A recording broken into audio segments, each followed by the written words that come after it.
cold-blooded humans aren't usually a target for cold-blooded sea lampreys. But these vampires aren't too fussy about where they get their blood. Andy Fisher was only 7 years old when he started to swim competitively. Swimming is his passion. In fact, he went on to become the national champion in his home country, Venezuela. About 4 years ago, I started to swim in open waters competitions. You never knew what the water conditions were going to be like, and what other dangers might turn up. Andy loved the mixture of challenge and adventure.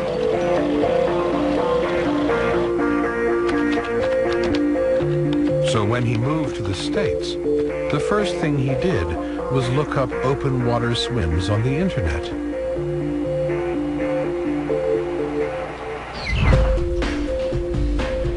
Andy found a charity swim 8 miles across Lake Champlain, from New York to Vermont.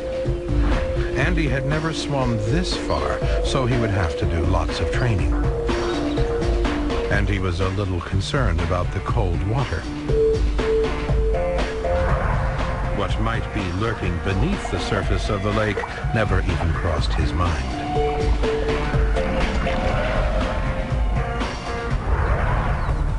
The big day finally arrived. 22 swimmers gathered at the side of the lake to stretch and warm up.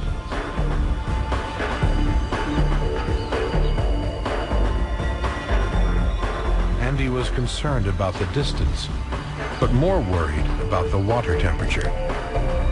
Only a few degrees above freezing. But he and the other swimmers were well prepared, and it was time to take the plunge.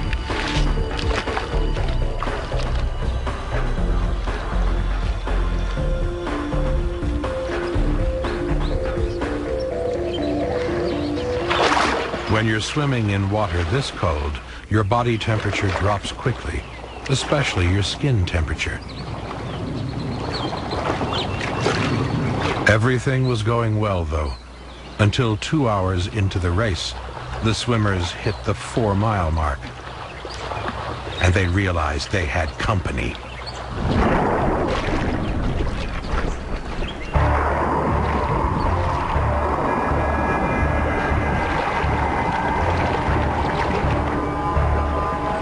I felt something on my leg, and I turned around and I saw this big snake this size attached to my leg.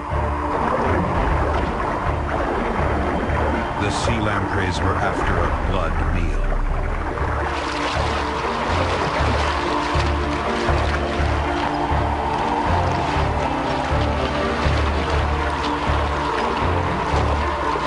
All 5 victims managed to struggle free from the vampire's jaws.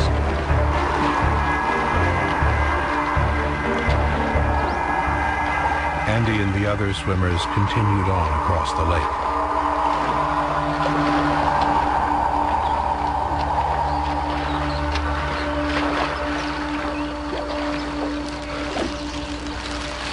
They were all glad to safely reach the far shore.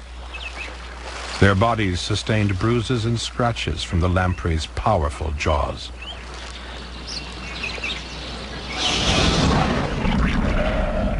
The sea lampreys were introduced by accident. They don't really belong here. There are millions of them, and they try to get a blood meal any way they can, so they'll latch onto most anything. The fish that are in the lakes are their main target. That's where they get their food, but anything that's there is fair game for them to try to get blood from. The people that are scratched by them can get secondary bacterial infections if any skin is broken, but usually they're not life-threatening type problems for people. With these water-loving leeches and lampreys, would you be safe if you stayed well away from water?